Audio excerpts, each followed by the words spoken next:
सोमनाथाय नमः। ॐ मल्लिकार्जुनाय नमः। ॐ महाकालेश्वराय नमः। ॐ ओंकारेश्वराय नमः। ॐ वैद्यनाथाय नमः। ॐ भीमशंकराय नमः।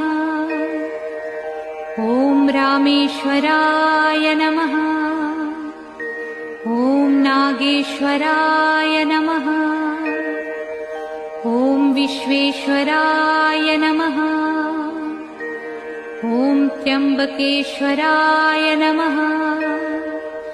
ॐ केदारेश्वराय नमः। ॐ भुस्मेश्वराय नमः।